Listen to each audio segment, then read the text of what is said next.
Book 1. Canto 3. The Argument. The hermit thus with watchful heed received the poem's pregnant seed, and looked with eager thought around if fuller knowledge might be found. His lips with water first bedewed, he sate, in reverent attitude on holy grass, the points all bent together toward the Orient, and thus in meditation he entered the path of poesy. Then clearly, through his virtue's might, all lay discovered to his sight, whatever befell, through all their life, Rama, his brother, and his wife, and Dasaratha and each queen at every time, in every scene, his people too, of every sort, the nobles of his princely court, whatever was said, whatever decreed, each time they sate each plan and deed.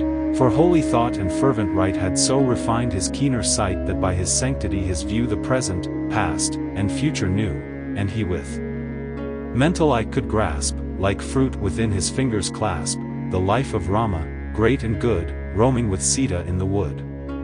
He told, with secret piercing eyes, the tale of Rama's high emprise, each listening ear that shall entice, a sea of pearls of highest price. Thus good Valmiki, sage divine, rehearsed the tale of Raghu's line, as Narad, heavenly saint, before had traced the story's outline o'er. He sang of Rama's princely birth, his kindness and heroic worth, his love for all, his patient youth, his gentleness and constant truth, and many a tale and legend old by holy Visvamitra told. How Janak's child he wooed and won, and broke the bow that bent to none. How he with every virtue fraught his namesake Rama met and fought.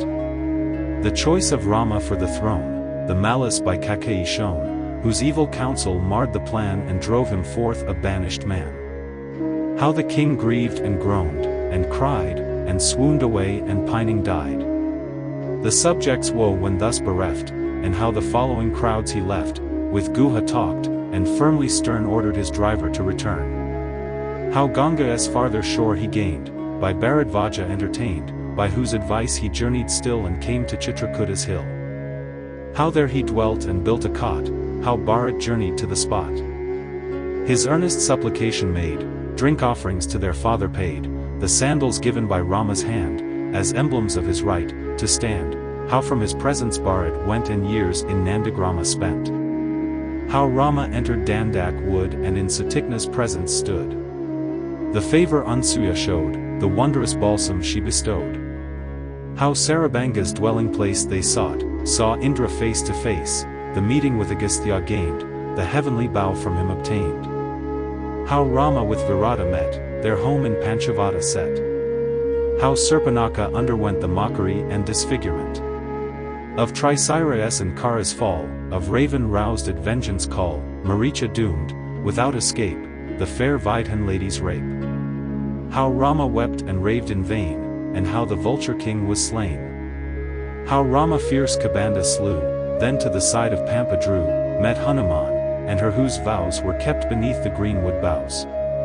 How Raghu's son, the lofty-souled, on Pampa's bank wept uncontrolled, then journeyed, Rishyamuk to reach, and of Sugriva then had speech.